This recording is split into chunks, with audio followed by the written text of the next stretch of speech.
الحمد لله ذي الجلال والإكرام صاحب الطول والإنعام أحمده سبحانه وتعالى على نعمه العظام كما أشكره على آلائه الجسام أشهد أن لا إله إلا الله وحده لا شريك له الملك العلام وأشهد أن محمدًا عبده ورسوله سيد الأنام عليه أفضل الصلاة وأتم السلام وعلى آله السادة الأعلام وأصحابه القادة الأبرار الكرام والتابعين لهم بإحسان ما تعاقبت الليالي والأيام أما بعد فأولى ما يفتتح به الكلام في مثل هذا المقام الوصية بتقوى الله الملك العلام وطاعته على الدوام فإن تقوى الله أعلى نسب وإن طاعته أغلى مكتسب إن أكرمكم عند الله أتقاكم وتزودوا فإن خير الزاد التقوى واتقون يا أولي الألباب معاشر المسلمين معاشر المؤمنين sidang jemaah Jumat rahimanillah wa iyyakum. Di majlis yang mulia ini, majlis yang mudah-mudahan menambah ketakwaan dan iman, meningkatkan penghasilan pahala dan kebaikan. Mari kita bersyukur kepada Allah Subhanahu wa taala karena ini semata-mata taufik, semata-mata taufik dan pertolongan Allah yang mesti kita syukuri. Mudah-mudahan nikmat ini semakin bertambah sepanjang hari sampai kita husnul khatimah di suatu hari nanti. Salawat dan salam kepada baginda Nabi alaihi salatu wassalam yang menjadikan hari Jumat adalah hari yang dibolehkan kita bergembira, hari yang dengannya kita datang ke rumah Allah memakai pakaian yang terbaik yang kita miliki, baik yang baru maupun yang baru dicuci. Hari raya pekanan umat Islam yang sengaja Allah berikan kepada umat ini dan tidak diberikan kepada umat-umat sebelum kita. Yang datang lebih awal dapat pahala lebih besar, yang tentu yang kemudian pahalanya semakin kecil. Ma'asyiral kiram sedang jemaah yang dirahmati Allah, sesungguhnya semakin berkurangnya ilmu, semakin berkurangnya ilmu, semakin berkurang pula istiqamah orang dalam beragama. Semakin berkurangnya ulama, semakin berkurang pula orang untuk menjadikan agama sebagai acuan dalam berpikir, acuan dalam beramal, dan acuan dalam menetapkan keputusan. Para sahabat setelah mereka masuk Islam, sering mereka bercengkrama sambil mengingat masa-masa jahiliyah, masa-masa kelam, masa-masa di mana beragamanya orang hanya sesuai kepentingan, sesuai dengan pikiran dan keinginan, bukan karena mengikut apa yang Allah turunkan atau apa yang oleh para nabi ajarkan, sehingga segala keputusan agama berlandaskan pada pikiran dan perasaan, sehingga lahirlah masa kelam yang disebut dengan masa jahiliyah. Bayangkan di hal yang sangat sederhana yang mereka saksikan dengan mata kepala sendiri, bahwa patung-patung itu tidak bermanfaat, bahwa sesembahan yang disembah itu tidak mendatangkan mudarat. Bahkan mereka sendiri diukir dan diangkat, dibersihkan dan dilayani oleh para penyembahnya. Mereka suatu hari mengingat masa jahiliyah dulu, di saat mereka akan musafir. Biasanya orang jahiliyah bila musafir percaya sekali dengan tanda-tanda keberuntungan dan tanda-tanda kesialan. Mereka terbangkan seekor burung, bila terbang ke kanan tanda keberhasilan, bila terbang ke kiri tanda kerugian. Nah, permasalahannya di saat musafir, mereka beribadahnya kepada siapa dan di mana. Akhirnya mereka berpikir, berhala ini harus kita bawa supaya kita tidak selamat, supaya kita selamat dari segala bala. Dibawa berhala dari batu berat, dibawa dari kayu juga susah. Akhirnya mereka membawa berhalanya dari bahan tepung yang diadon dengan susu, lalu dibentuklah seperti berhala yang mereka sembah. Dalam perjalanan ketika habis berbekalan, mereka pun meminta kepada sang berhala, tetapi permintaan tak kunjung datang juga. Akhirnya karena lapar tak tertahan, mulailah dimutilasi itu berhala. Diambil telinganya, ternyata tidak masalah. Diambil hidungnya, dia tidak berbuat apa-apa. Akhirnya habis itu berhala dimakan, ternyata tidak ada masalah. Subhanallah. Akhirnya para sahabat pada tertawa. Alangkah bodohnya kita dulu, di saat kita menjadikan agama hanya sekedar pemikiran dan kecerdasan. Benarlah kata Nabi SAW, Inna Allah la yantazi'ul ilma intiza'an min qulubil ibad, walakin yaqbidul ilma biqabdil ulama, hatta idza lam yubqi 'aliman ittakhadha an-nasu ru'usan juhalan fasu'ilu fa'aftau bighairi ilmin fadallu wa adallu. Kaum muslimin sedang jemaah yang dirahmati Allah. Allah kata Nabi, tidaklah mengambil ilmu dicabut dari hati setiap hamba, tidak. Tetapi Allah cabut ilmu dengan mewafatkan para ulama. Siapa itu ulama? Yang melahirkan khasyah dan takut kepada Allah, yang mengamalkan ilmunya melahirkan takwa. Bukan ulama yang menjadikan ilmu sebagai alat untuk kepentingan kehidupannya di dunia. Ma'asyiral kiram sedang jemaah yang dirahmati Allah. Tetapi Allah ambil dengan mencabut, dengan menafatkan para ulama sampai tidak ada lagi ulama yang tersisa. Akhirnya manusia mengambil ru'usan juhalan, tokoh-tokoh agama yang jahil, yang tidak menuntut ilmu. Fasu'ilu, mereka pun ditanya, dan kalau sudah jadi tokoh agama tidak mungkin tidak menjawab yang ditanya.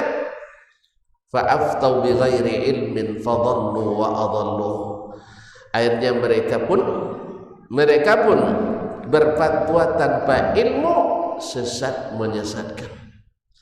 Ma'asyiral kiram yang dirahmati Allah, sesungguhnya manusia dengan kecerdasan yang dimiliki, dan alhamdulillah manusia Allah ciptakan dengan sempurna, punya pikiran dan akal, punya perasaan dan cara, tetapi ternyata akal tidak menyelamatkan, ternyata perasaan tidak menyamankan, Karena sesungguhnya ilmu itu memang Allah janjikan, fa imma ya'tiyannakum minni huda, apabila datang kepada kalian dariku petunjuk, faman tabi'a hudaya fala khaufun alaihim wa lahum yahzanun, siapa yang mengikuti petunjukku maka tidak akan perlu takut dan khawatir. Dalam ayat lain, faman ittaba'a hudaya fala yadhillu wa la yashqa, siapa yang mengikuti petunjukku tidak akan tersesat dan tidak akan melarat. Ma'asyiral muslimin, sedang jemaah yang dirahmati Allah, yang menyelamatkan itu adalah petunjuk yang Allah turunkan, petunjuk yang Allah turunkan dan yang diajarkan oleh para nabi Allah Subhanahu wa taala. Orang jahiliyah adalah orang-orang yang Allah berikan juga akal, orang-orang yang Allah berikan cara untuk berpikir, tetapi justru mereka tersesat dengan pikirannya.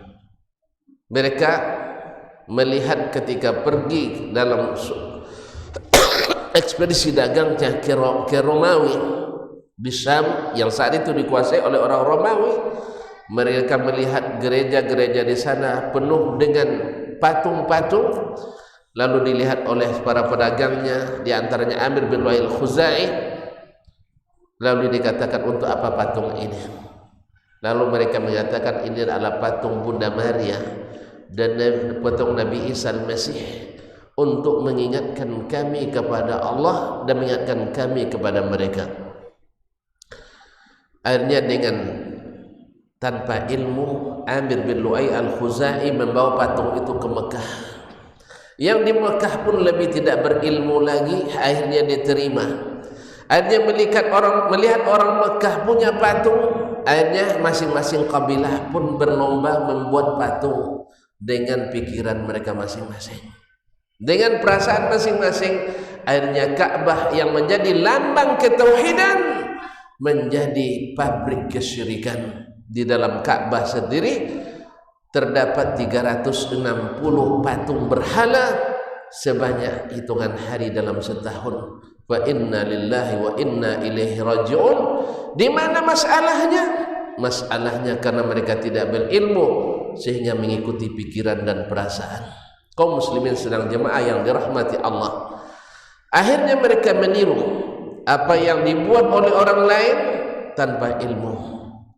Lalu datanglah Nabi kita alaihi salatu wassalam membawa ilmu yang Allah turunkan dalam Al-Quranul Karim dan As-Sunnah An-Nabawiyah, yang ujung-ujungnya menghilangkan semua ini kembali, tetapi pada awalnya ditentang dan dirintangi oleh orang-orang Quraisy. Dengan apa? Dengan pikiran dan kebiasaan, dengan perasaan bahwa ini sudah menjadi tradisi turun-temurun nenek moyang yang harus dipertahankan atas nama kearifan lokal. Maka orang jahiliyah waktu itu menolak Islam dengan alasan tidak sesuai dengan budaya Arab, dan akhirnya Islam pun di mana-mana negeri, termasuk di negeri ini, ditolak oleh sebagian mereka yang menganggap Islam atau menamakan dirinya Islam dengan alasan tidak sesuai dengan budaya kita, tapi lebih sesuai dengan budaya Arab. Orang Arab dulu yang menolak, mengatakan tak sesuai dengan budaya Arab. Orang Indonesia hari ini yang menolak, tidak sesuai dengan budaya Indonesia. Akhirnya Islam pun menjadi bulan-bulanan. Di sana ditendang, di sini ditolak. Akhirnya siapa yang menerima Islam adalah amanar rasulu bima unzila ilaihi min rabbih wal mu'minun. Beriman Rasul dan orang-orang beriman kepada apa yang diturunkan kepadanya. Orang-orang beriman menerima dan mengikuti apa yang Allah turunkan dan Nabi sallallahu alaihi wasallam ajarkan. Barakallahu li wa lakum fil kitabi wa sunnah wa nafa'ani wa iyyakum bima fihi ma minal ayati wal hikmah wa astaghfirullah li wa lakum fastaghfiruh innahu kana lil awwabin ghafura.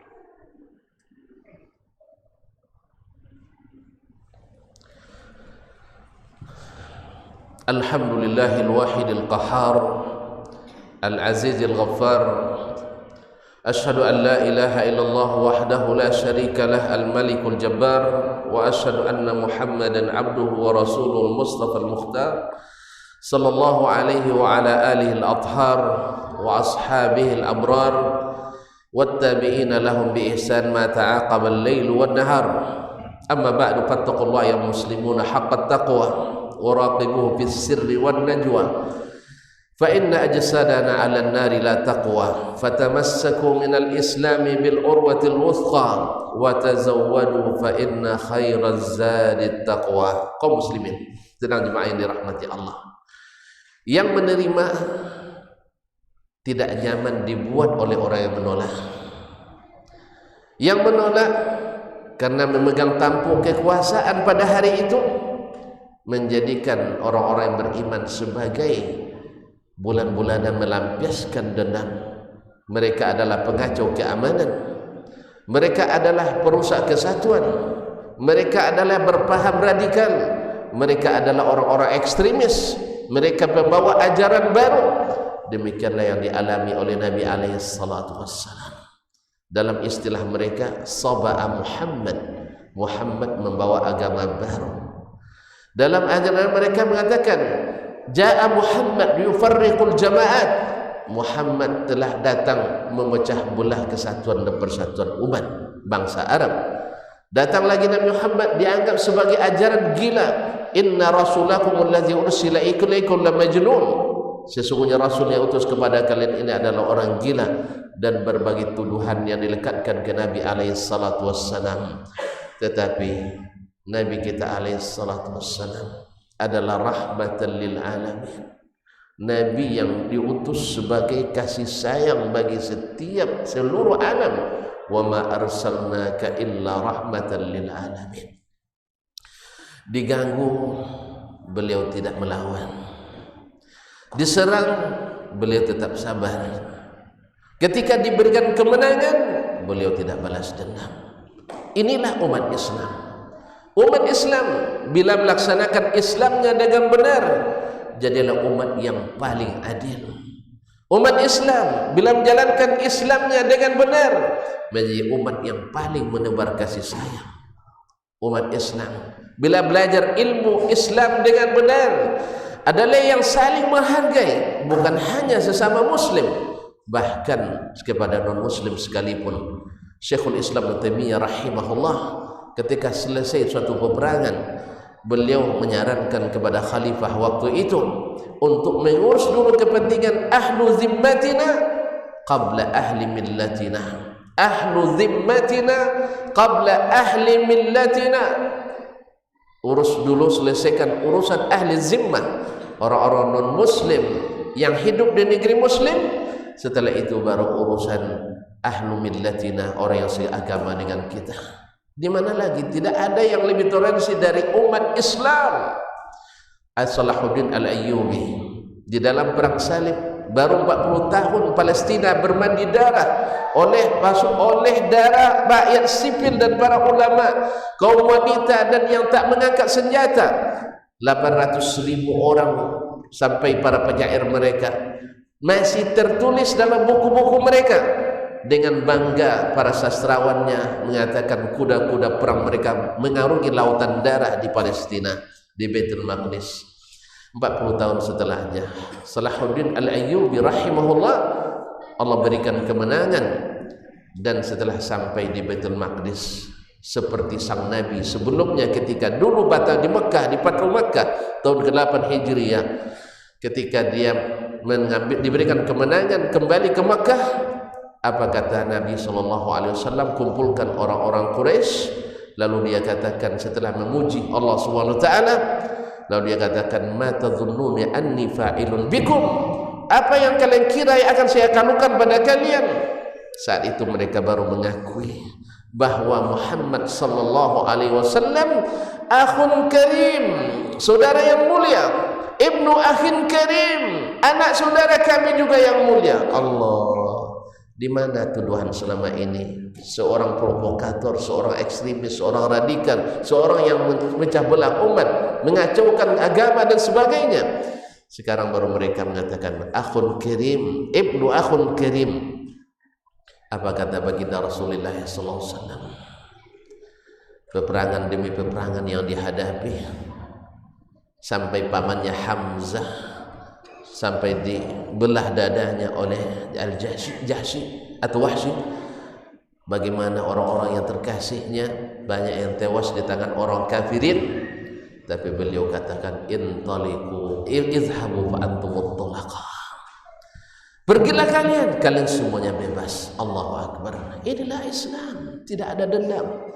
Ketika Nabi pergi berdakwah ke Taif, Makkah tak bisa menerima. Beliau dilempari oleh orang-orang yang setengah gila, anak-anak, sampai berdarah tubuh beliau. Datang malaikat minta kepadanya, silakan, ini malaikat gunung, kalau kau mau hai Muhammad, aku tahukan 2 gunung Mekah ke atas mereka. Kata Nabi sallallahu alaihi wasallam, la, tidak, inni la arju ay yukhrijallahu min aslabi man ya'budullaha wahda. Saya masih berharap nanti keturunan mereka diselamatkan Allah dengan tauhid, diselamatkan dengan tauhid yang hanya beribadah kepada Allah Subhanahu wa taala. Dan Salahuddin Al-Ayyubi rahimahullah juga menunjukkan apa yang telah ditunjukkan oleh sang Nabi ketika sampai di Baitul Maqdis. Dia katakan, ayyuhan nas, wahai manusia, siapa yang masih tetap ingin tinggal di sini di Baitul Maqdis di bawah bendera Islam, maka semuanya aman. Yang sebelumnya beliau umumkan sebelum masuk, tidak ada boleh darah yang tumpah di Baitul Maqdis setetes pun, kecuali mereka yang mengangkat senjata dan melawan. Dan itu yang berlaku. Padahal 40 tahun yang lalu masih segar dalam ingatan. Umat Islam dibantai habis-habisan, tapi Islam mengajarkan kita tidak boleh mendendam. Tidak ada kata-kata dendam dalam Islam. Karena sesungguhnya kita diutus bukan untuk menghabisi, tapi adalah untuk menyampaikan hidayah ke seluruh lapisan masyarakat. Nah, kemudian siapa yang ingin kembali ke Romawi, kami sampaikan ke titik aman, diantar oleh pasukan kaum muslimin dengan pengawalan supaya mereka tidak diganggu oleh umat Islam yang lain dalam perjalanan. Karena bagaimanapun masyarakat awam pasti melihat para penjajah ini dulu, mereka akan membalas dendam. Maka dikawal oleh pasukan Salahuddin Al-Ayyubi rahmatullahi alaih. Kaum muslimin sedang jemaah yang rahmati Allah, ternyata sebagian besar kaum non muslim waktu itu memilih tetap tinggal bersama pemerintahan Islam, karena Islam rahmatan lil alamin. Kaum muslimin sedang jemaah yang rahmati Allah, demikian juga Muhammad Al-Fatih ketika membuka Konstantinopel, beliau juga tidak menghinakan orang-orang yang tidak seagama. Walaupun balasan yang kita terima selalu berbalik 180 derajat, tapi Islam mengajarkan kita untuk tidak mendendam, untuk tidak melakukan pelanggaran-pelanggaran, tidak melakukan kezaliman-kezaliman. Maka adalah kesalahan yang nyata yang dilakukan oleh sebagian umat ini karena semata-mata orang kafir, sehingga dia meledakkan sana dan sini. Ini sebenarnya bukan jihad, tapi ini adalah tingkatan jahat yang merusak wajah Islam dan kaum muslimin. Kaum muslimin sedang jemaah yang dirahmati Allah Subhanahu wa taala, mudah-mudahan nilai yang telah ditetapkan Nabi, walaupun demikian benar, moderat dan toleransi, tetapi Nabi tidak pernah mengajarkan untuk mengikuti, untuk menguatkan ajaran-ajaran yang bercanggah dengan ajaran Islam. Tidak ada ucapan selamat berbuat atau hari raya. Sebab di zaman Nabi beliau menemukan di Madinah ada 2 hari raya jahiliyah, beliau tidak menghidupkan, diganti dengan Idul Fitri dan Idul Adha. Di orang Yahudi memiliki tidak kurang dari 17 hari raya. Nabi tidak pernah dengan perjanjian piagam Madinah, damai antara agama, tapi Nabi tidak pernah mengucapkan selamat dan tidak pernah menganjurkan mengucapkan selamat, karena mengucapkan selamat terhadap kesyirikan adalah perbuatan syirik, selamat kepada kemaksiatan adalah kemaksiatan. Tak mungkin kita mengucapkan selamat kepada orang yang tertangkap narkoba, selamat Pak, Bapak adalah badarnya. Tak mungkin kita mengucapkan selamat kepada orang yang terlibat miras, Kita ucapkan selamat minuman keras, tidak mungkin. Karena siapapun mengucapkan selamat pasti ada yang anggap terlibat. Apalagi mengucapkan selamat kepada perbuatan-perbuatan syirik yang langit saja hampir runtuh, bumi saja hampir pecah, dan gunung-gunung pun hampir rontok akibat wa qalu ittakhadha ar-rahmanu walada. Mereka berkata, Allah yang Maha Pengasih telah mempunyai anak. Laqad qultum syai'an iddah. Kalian sesungguhnya telah mengatakan perkataan kemungkaran yang besar. Takadus samawati yatafattarna, hampir langit runtuh, wa tanshaqqul ardu, bumi ini hancur, wa takhirul jibali hadda, dan gunung-gunung pun rontok. Adda'u lirrahmani walada, ketika mereka mengatakan Allah punya anak.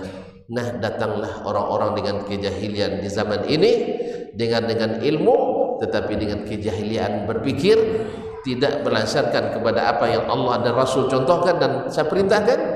Akhirnya mereka membolehkan pula mengucapkan selamat kepada perayaan-perayaan agama lain. Kita tidak boleh, tapi kita juga tidak mengganggu. Kita tidak ikut, tetapi kita juga tidak menguatkan. Sebagaimana kita tidak butuh penguatan mereka, mereka pun sebenarnya tidak butuh pada penguatan kita. Karena ucapan selamat adalah selamat kemaksiatan. Pasti kita tak akan setuju bila ada orang tertangkap mencuri lalu kita ucapkan selamat Pak, Bapak jadi pencuri. Ketika ada orang yang korupsi lalu kita ucapkan selamat korupsi. Kalau ada yang berzina kita ucapkan selamat berzina. Kita pasti dianggap terlibat dalam perkara. Oleh sebab itu setiap orang mengucapkan selamat pada kesyirikan teranggap terlibat dalam kesyirikan. Semoga Allah jauhkan kita, karena Nabi sudah susah-susah untuk menyelamatkan umat ini. Semoga kita tinggal mengikuti taraktuhum alal bayda lailaha kanahariha la yazi'u anha illa halik. Aku tinggalkan kalian dalam jalan yang terang benderang, malamnya saja seperti siang, tak bergeser daripadanya sedikit pun kecuali yang binasa. Innallaha malaikatahu yusalluna 'alan nabi ya ayyuhalladzina amanu sallu 'alaihi wa sallimu taslima. Allahumma salli 'ala nabiyyina Muhammad wa 'ala ali Muhammad kama shallaita 'ala Ibrahim wa 'ala ali Ibrahim innaka Hamidum Majid. Wa barik 'ala Muhammad wa 'ala ali Muhammad kama barakta 'ala Ibrahim wa 'ala ali Ibrahim innaka Hamidum Majid. اللهم اغفر للمسلمين والمسلمات والمؤمنين والمؤمنات الأحياء منهم والأموات إنك سميع قريب مجيب الدعوات. اللهم آمنا في أوطاننا وأصلح أئمتنا ولاة أمورنا. اللهم أصلح أئمتنا ولاة أمورنا. اللهم أصلح أئمتنا ولاة أمورنا. اللهم إنا نعوذ بك أن نشرك بك شيئا ونحن نعلم ونستغفرك لما لا نعلم. اللهم إنا نسألك خير ما سألك به رسولك محمد صلى الله عليه وسلم ونعوذ بك من شر ما استعاذك نبينا ورسولنا محمد صلى الله عليه وسلم. اللهم اقسم لنا من خشيتك ما تحول بيننا وبين معصيتك ومن طاعتك ما تبلغ بها جنتك ومن اليقين ما تهون علينا مصائب الدنيا. اللهم إن أردت بخلقك فتنة فاقبضنا إليك غير مفتونين. اللهم اجعلنا هداة مهتدين ولا ضالين ولا مضلين. اللهم علمنا ما ينفعنا وانفعنا بما علمتنا إنك أنت العليم الحكيم. ربنا ظلمنا أنفسنا وإن لم تغفر لنا وترحمنا لنكونن من الخاسرين. اللهم اجعل بلاد إندونيسيا بلادا آمنة مطمئنة سخاء رخاء رغدا يا رب العالمين. اللهم اجعل هذه البلاد خيرا للعباد.